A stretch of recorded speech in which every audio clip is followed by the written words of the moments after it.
travada.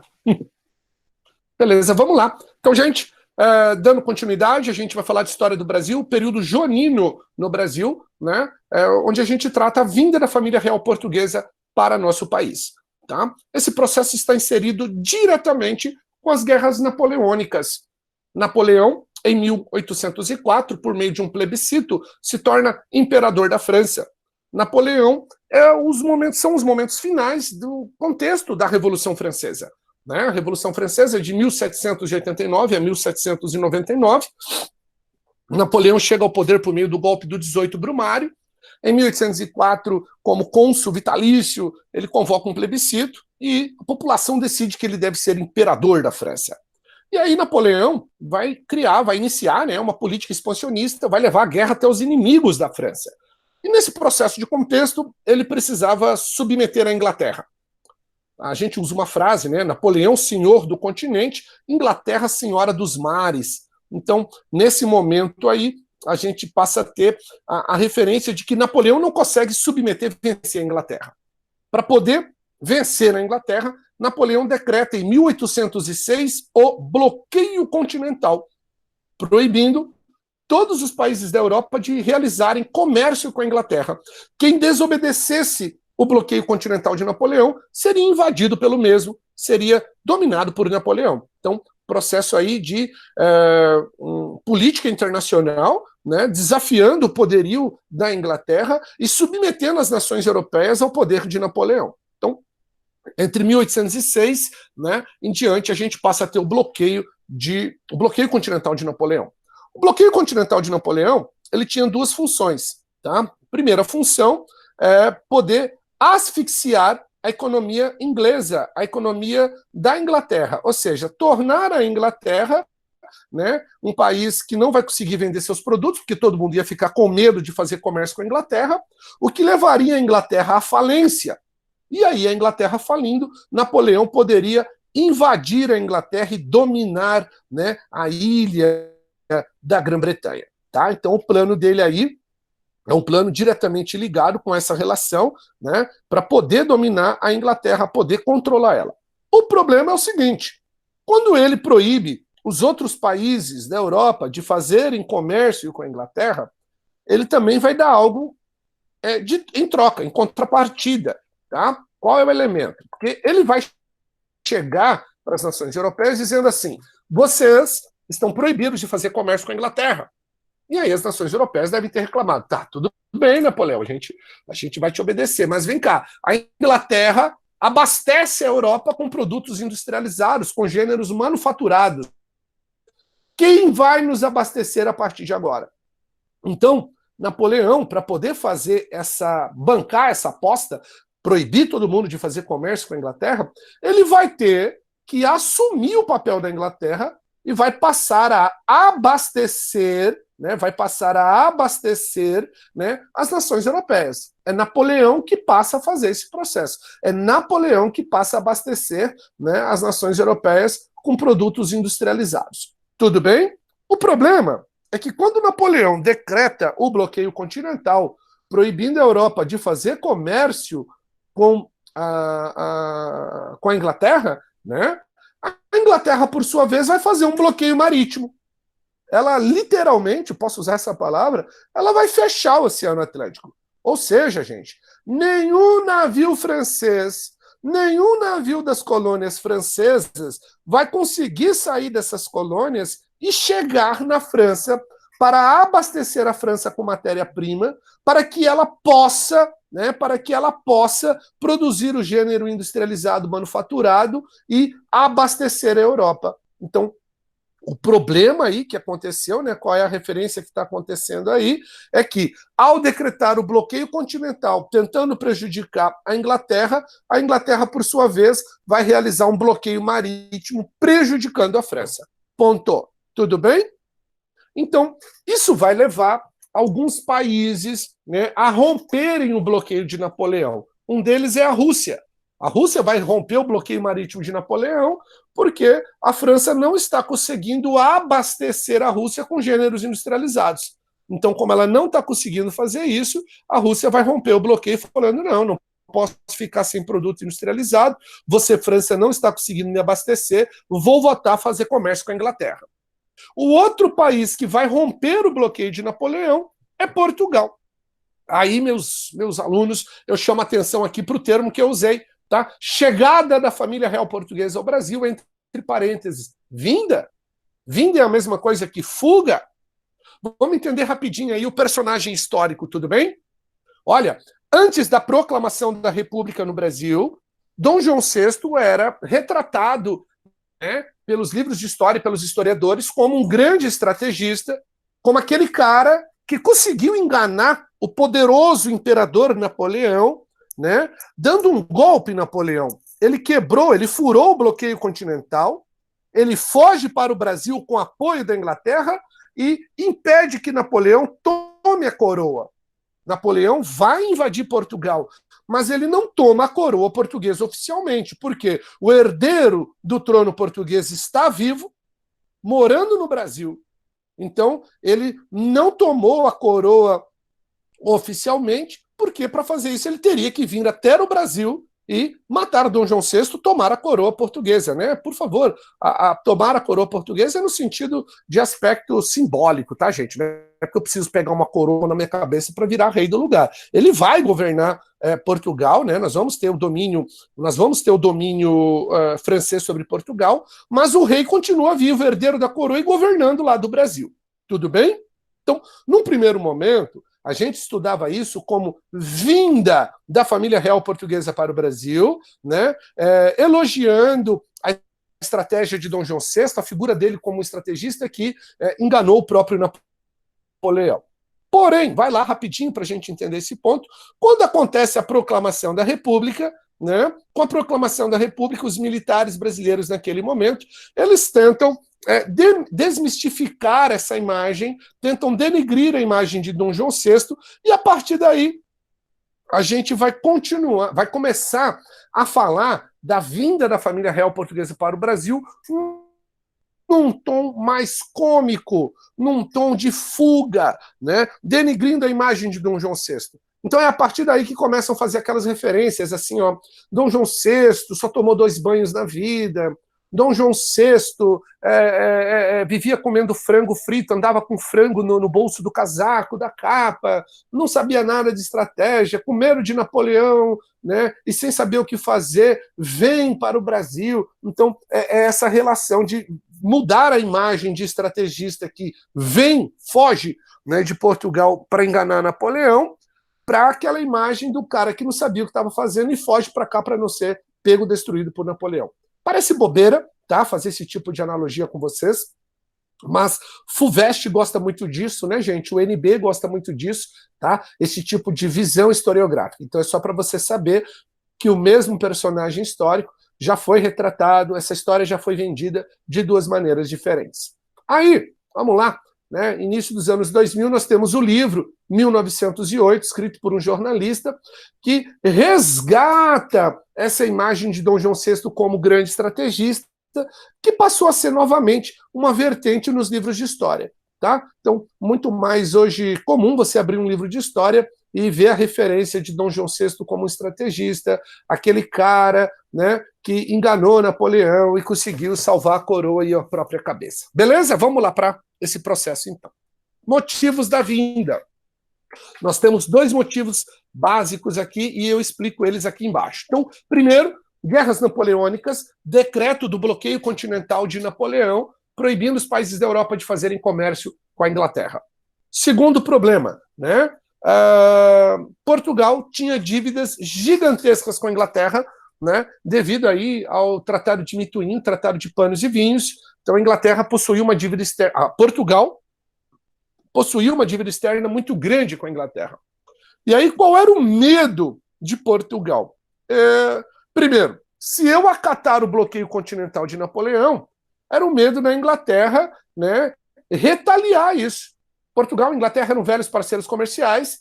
Acatar o bloqueio imposto por Napoleão significava para Lisboa expor o reino português e todas as suas colônias, leia-se aí Brasil, às represálias inglesas. Ou seja, a Inglaterra poderia não gostar de Portugal ficar do lado de Napoleão e aceitar o pacto, o bloqueio continental e, por causa disso, invadir, atacar as colônias portuguesas. E quem sabe tomar o Brasil, né? Se tomar o Brasil ali, Portugal perderia sua colônia mais importante. Então, um elemento é esse. Segundo elemento, né? Segundo ponto crucial é que se está do lado da Inglaterra, os comerciais com a Inglaterra, invadir Portugal. E Portugal não tinha como reagir às tropas napoleônicas, né? Como enfrentar Napoleão. Então, ocorre aí a terceira via. Dom João VI e toda a corte portuguesa vão vir para o Brasil, escoltados pela marinha inglesa, né, fugindo do ataque de Napoleão e rompendo o bloqueio continental. Tá certo? Então, ao romper esse bloqueio continental, Dom João VI vai dar um golpe muito pesado em Napoleão, que agora não vai conseguir manter a hegemonia, né, perante a Inglaterra e nem vai conseguir asfixiar a economia dela, porque a Inglaterra agora vai encontrar um subterfúgio para continuar vendendo e continuar produzindo. Então, chegada da família real portuguesa ao Brasil, né, a princesa Carlota Joaquina, herdeira do trono espanhol, disse, né, está para nascer o homem que me fará ir para aquela terra de ninguém, naquele quinto dos infernos. Mas não teve jeito, né, acabaram vindo para cá. Há uma fala icônica também de Dona Maria I, rainha de Portugal,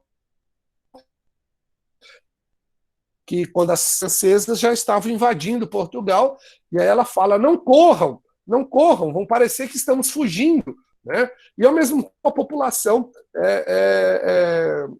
tirando sarro da família real com medo das tropas napoleônicas, né? Porque eles eram aí os principais envolvidos que poderiam perder a cabeça e a coroa perante a invasão napoleônica. Bem, a família real portuguesa vai chegar à Bahia no dia 24, tá, de fevereiro, perdão, né? Dali eles rumam para o Rio de Janeiro e chegam lá no dia 8 de março. Ocorre aí, né, de acordo com a Andrada Gutierrez, né, o primeiro caso de corrupção que a gente já tem com políticos e brasileiros, né? Vai ser entregue a Dom João VI uma casa no Largo do Passo, na Quinta da Praça 15, no Rio de Janeiro, né, a Quinta da Bocaiúva, que vai estabelecer, vai ceder uma casa para o rei. A família real vai ser alojada em 3 prédios, né, no centro da cidade, vão destituir aí um convento de carmelitas. Alguns livros, algumas historiografias dizem que vieram com a família real 7.000 pessoas. Outros vão retratar que vieram com a família real, né, basicamente aí 15.000 pessoas. E alguns livros vão atestar que até 30.000 pessoas vieram com a família real. Bem, primeiro ponto que você tem que ter. Essas pessoas não vieram todas de uma vez. Então, entre a chegada da família real portuguesa ao Brasil, 1808, e o momento de retorno da família real portuguesa para Portugal em 1821, nesse período, né, supõe-se que vieram aí entre 7 e 30.000 pessoas para o país. Tá? Nem o vestibular vai pedir esse dado para você, exato, né, essa informação exata com o número de pessoas. Tá? Mas é interessante perceber que, vamos lá, é aqui que está o ponto focal, que a corte portuguesa, os funcionários públicos portugueses, eles vão vir atrás do rei. Tá? O rei foi morar no Brasil, então eu sou nobre, eu tenho que estar lá perto do rei, eu tenho que fazer parte da corte do rei. Então, por isso, o grande número de pessoas vindo de Portugal para o Brasil nesse momento aí da família real portuguesa morando no país. Tá? Em virtude do quê? Ser membro da corte, fazer parte da coroa portuguesa, ser um funcionário público, né, da corte portuguesa, um burocrata, e eu não posso perder as minhas vantagens. Eu não posso fugir dos olhos do rei, eu tenho que estar próximo.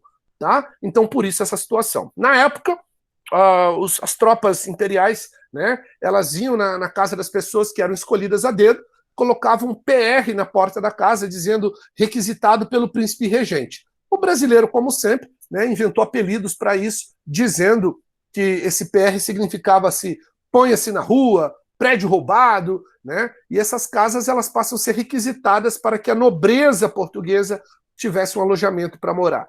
Muita gente vai ficar descontente, muita gente não vai gostar, mas ao mesmo tempo, você sabe como que é brasileiro, né? Ao mesmo tempo, gente, muita gente curtiu o movimento, né? Serviu até como elemento de status social, passar lá pela feirinha de manhã e falar assim: a tua casa foi requisitada por um nobre português?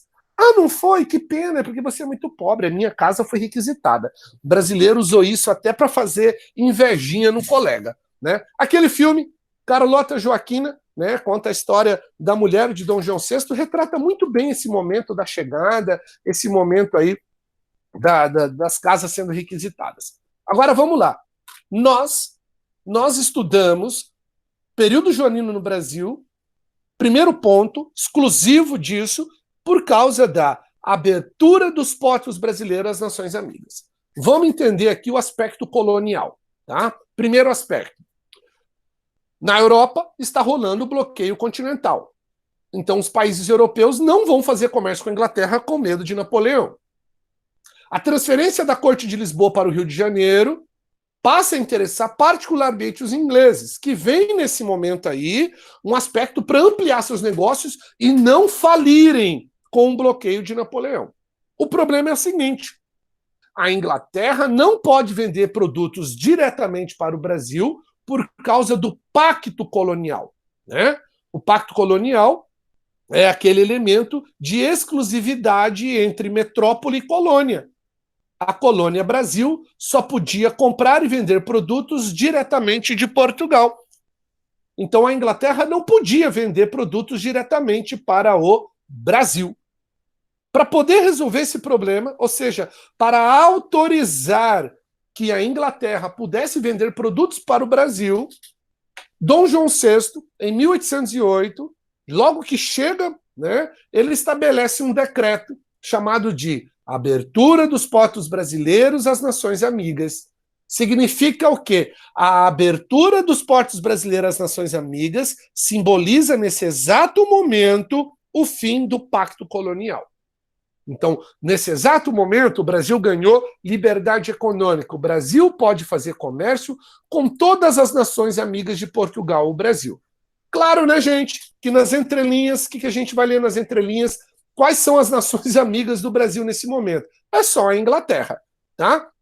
Estados Unidos, nessa época, estava mais preocupado com o comércio, né, da América Central, com o México, tá? A Europa está sofrendo o bloqueio continental de Napoleão, pouquíssima coisa vai conseguir sair da Europa para abastecer algum outro lugar, alguma outra região, então vai ser muito complicado essa situação, né? A África não conta como área de comércio, a Ásia também não está relacionada com a nossa história nesse momento, ou seja, o que está escrito nas entrelinhas?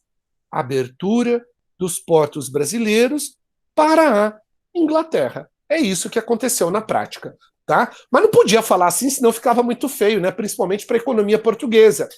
Você precisa entender que a abertura dos portos brasileiros às nações amigas vai gerar contestação, vai gerar insatisfação lá em Portugal.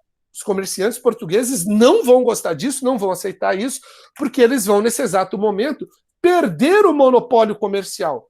Toda a economia do Brasil estava diretamente ligada com Portugal. E agora, com a abertura dos portos, Portugal perde essa exclusividade.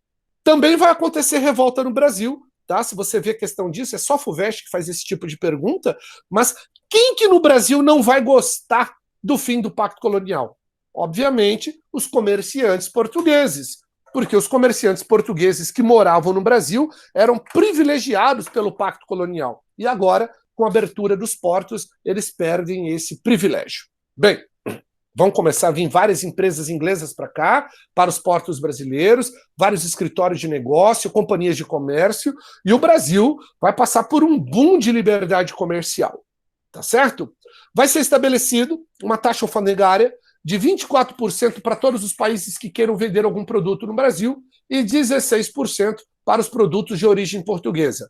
A Inglaterra, ela vai primeiro agradecer a abertura dos portos, mas muito inteligentemente, mesmo ela sendo a que mais vai se beneficiar disso, ela vai fazer exigências ao Brasil. Essas exigências vão vir por meio dos tratados de 1810, tá? Já falo deles. Ainda em 1808, Dom João VI vai, esse dado aqui é importante, gente, suspender o Alvará de 1785, que proibia a criação de indústrias no Brasil. Ou seja, ele acabou com o Pacto Colonial, abrindo os portos brasileiros às nações amigas, e extinguiu o Alvará de 1785, que proibia a instalação de indústrias. Ou seja, a partir de agora, o Brasil pode ter indústrias. Outra questão clássica que aparece aí, já foi feita pela FUVEST, né? Ela colocou assim, em 1808, relacionando a abertura dos portos brasileiros às nações amigas em 1808 e a suspensão do Alvará de 1785, disserte a respeito da industrialização brasileira no período. Não vai ter.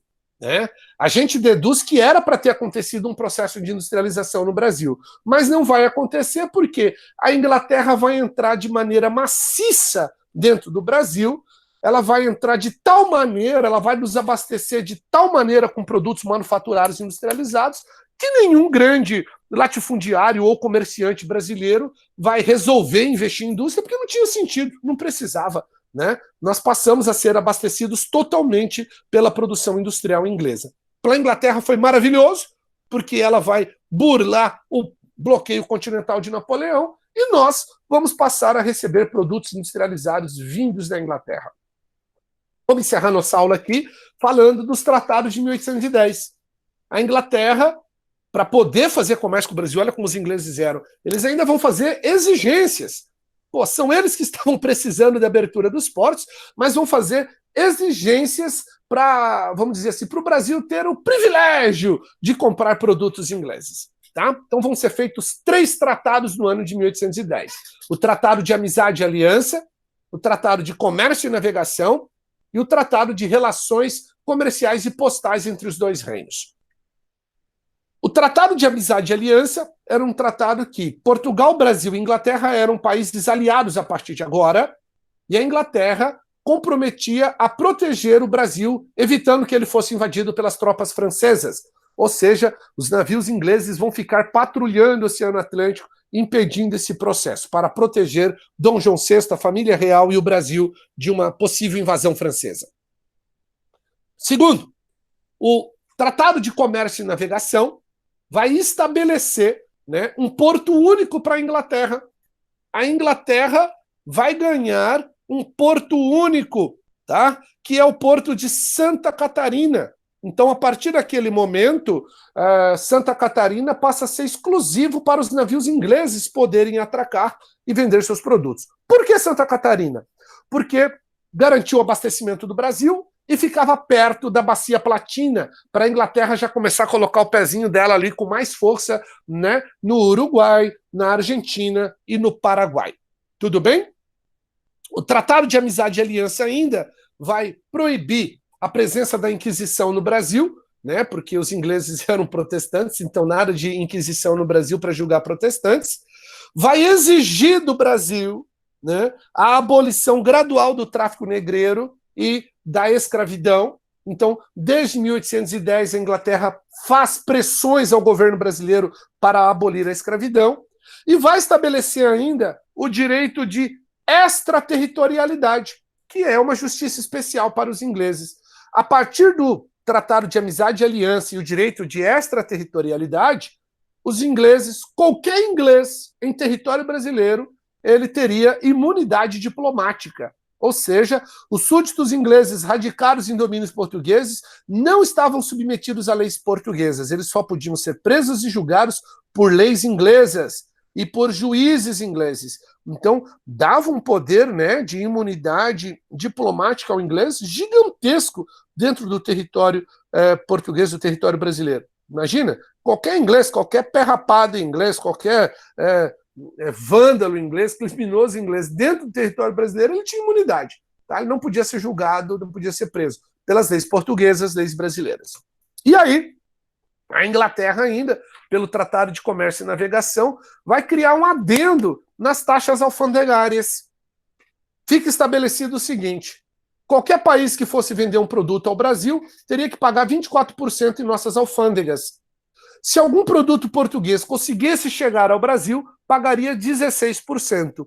Os produtos ingleses pagariam 15%, ou seja, 1% a menos que os portugueses. Então, você imagina o desagrado da elite comercial portuguesa, tanto em Portugal como no Brasil, né, com a abertura dos portos e com os tratados de 1810, que favoreceram, né, em muito a Inglaterra nas relações econômicas para com o Brasil.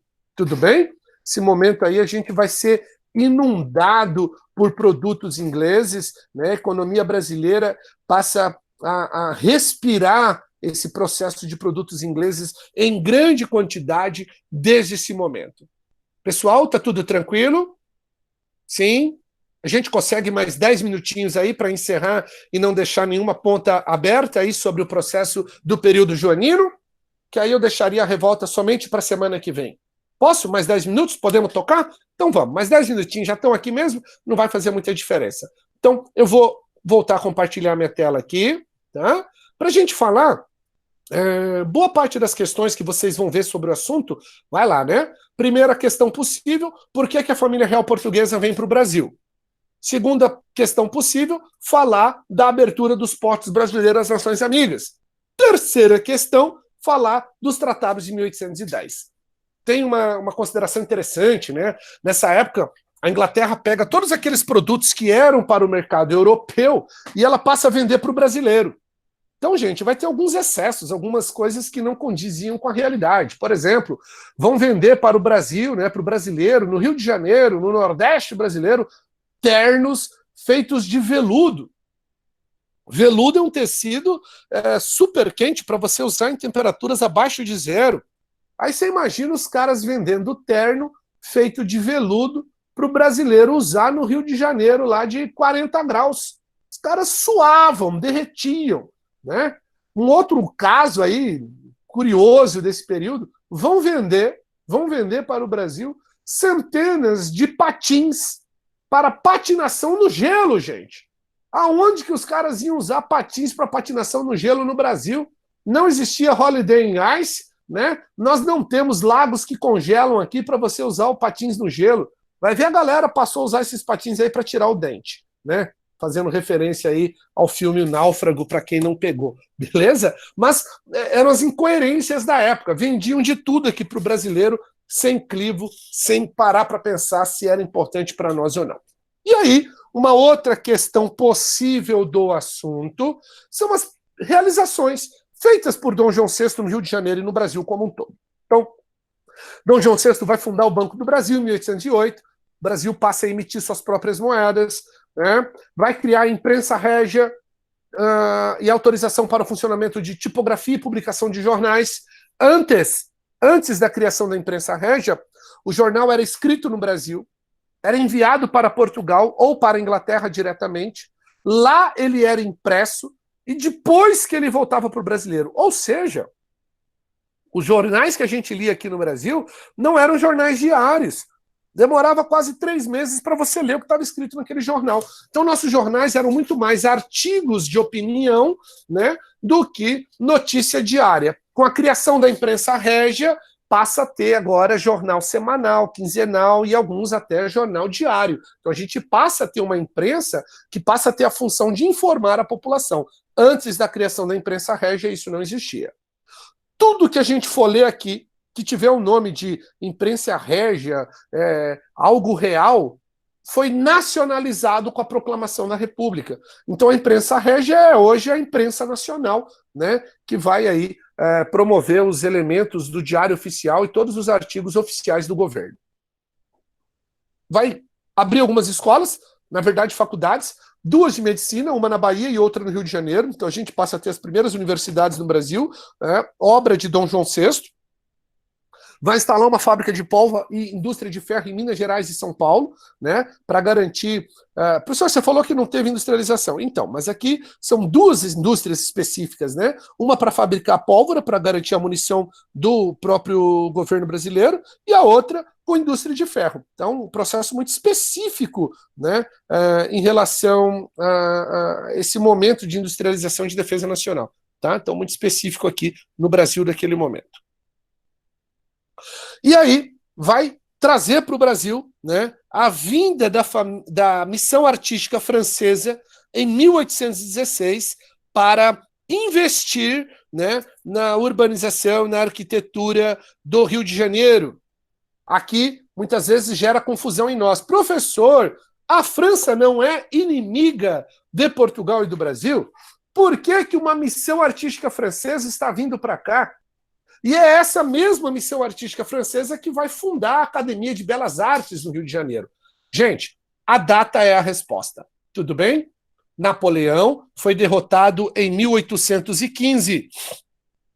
Com a derrota de Napoleão, nós vamos voltar a ter a restauração monárquica na França, né? Vai assumir o trono da França Luís XVIII, e Luís XVIII é primo de Dom João VI. Dom João VI, ele é Dom João VI Bragança e Bourbon. Ele é da família, né? Ele é primo da família real francesa. Tudo bem? Então, com a derrota de Napoleão, França e Portugal voltam a ser aliados, e para poder selar a paz entre os dois reinos, Dom João VI vai convidar, vai trazer essa missão artística francesa para trabalhar no Rio de Janeiro. Vão vir poetas, artistas, né, teatrólogos, dramaturgos, né, vão vir pessoas que cuidavam de cenário, vão vir também arquitetos, engenheiros, vão vir muitos pintores que vão produzir aí inúmeras obras do período joanino no Brasil, retratando a cidade do Rio de Janeiro e outros elementos, tá, da época. Então, muito importante a vinda da família, da missão artística francesa para o Rio de Janeiro.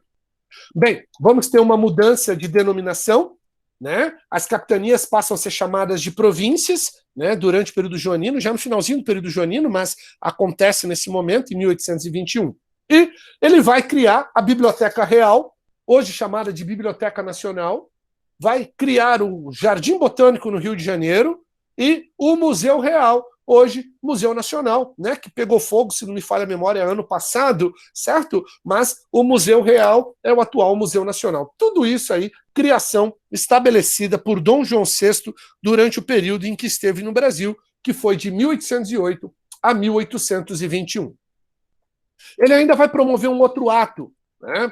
Com a derrota de Napoleão, Congresso de Viena, lá na Europa, a gente vai estudar isso em geral, define que os reis que perderam suas coroas ou que fugiram deveriam voltar aos seus tronos, voltar a governar os seus países. Mas para fazer isso, eles tinham que jurar algumas constituições que estavam sendo elaboradas e tinham que fazer isso de suas nações. Dom João VI não está com a vontade de voltar para Portugal já imediatamente, até porque o perigo de Napoleão ainda rondava a Europa, né? O medo de um retorno de Napoleão. E ele não podia assumir o reino português governando da colônia Brasil. Então, o que Dom João VI fez? Ele resolveu o problema com uma porrada só. Ele foi lá e elevou o Brasil à condição de Reino Unido de Portugal, Brasil e Algarves. Algarves era uma colônia portuguesa também, tudo bem? Então, nesse momento, o que acontece com o Brasil? Em dezembro de 1815, com a elevação oficial do Brasil à condição de Reino Unido de Portugal, o Brasil deixa de ser colônia e passa a fazer parte como membro do Reino Unido português. Tudo bem? Não mais apenas uma colônia. Esse ato vai ser oficializado em 1816. Você já deve ter jogado no Perguntados, né? Você sabia? Rio de Janeiro foi a única capital europeia que não estava localizada na Europa. Por quê? Com a família real portuguesa morando no Rio de Janeiro e o Brasil elevado à condição de Reino Unido, o que aconteceu nesse exato momento? O Rio de Janeiro virou capital do reino português. Beleza, pessoal? Então, um outro ato de Dom João VI foi elevar o Brasil à condição de Reino Unido. E aí é importante vocês entenderem, né? Vai lá, 1808, liberdade econômica, 1810 passamos a ser inundados por produtos ingleses, liberdade econômica, a gente passa a ter várias vantagens de elementos comerciais. O cara em 1816 vai lá e eleva o Brasil à condição de Reino Unido, ou seja, o brasileiro passou a vivenciar uma liberdade que ele não tinha durante o período colonial, e esse processo agora ele vai ser muito importante, muito efetivo na história do Brasil, porque a gente não vai querer, né, após isso, voltar a ser colônia, a gente não vai querer ser recolonizado pelos portugueses depois de todas essas liberdades que nós fomos conquistando. Para encerrar a nossa aula, 2 tópicos básicos aqui. relacionados à política externa de Dom João VI, tá? Dom João VI, durante o seu governo, ele vai invadir a Guiana Francesa, uma clara retaliação ao ataque de Napoleão, ao bloqueio continental, né? Quando Napoleão é derrotado, nós vamos devolver a Guiana Francesa para a França. Então, a nossa invasão da Guiana Francesa é só para sacanear o Napoleão, é algo do tipo assim: você fez eu fugir do meu país, Napoleão, eu vou invadir a sua colônia, você não vai ter colônia para te abastecer com matéria-prima, tá? Então, pura retaliação. E ele vai invadir a banda oriental do Rio da Prata, né? Vamos anexar em 1817 a província Cisplatina. Então, em 1817, a província Cisplatina passa a ser mais uma província brasileira. Essa dominação, né, ela vai ficar sob nosso controle até 1828, quando a província Cisplatina vai conseguir fazer a sua independência perante o domínio brasileiro-português, virando o Uruguai. Tudo bem? Então, eu vou até a política externa, porque os próximos tópicos que a gente vai ver é a Revolução Pernambucana de 1817, que é uma revolta emancipacionista, nacionalista, tá? E a Revolução Liberal do Porto, para a gente colocar aí a chamada regência de Dom Pedro I no governo do Brasil. Tudo bem, gente? Tranquilo até aqui? Todo mundo me acompanhou? Sim? Deixa eu voltar aqui para a nossa apresentação. Então, vamos ver se tem alguma pergunta de vocês. É tudo ok? Então, a gente encerra por aqui a nossa aula de História do Brasil, período joanino, né? Falamos da abertura dos portos, dos tratados de 1810, da elevação do Brasil à condição do Reino Unido, processo oficial 1815, né? E da política externa de Dom João VI. Bem como falamos aí das principais realizações dele durante aquele período. Beleza, pessoal? Eu agradeço a atenção de vocês, um bom resto de dia, tá? Vou encerrar nossa gravação aqui, já essa aula será postada para vocês. Muito obrigado, um bom feriado e até semana que vem.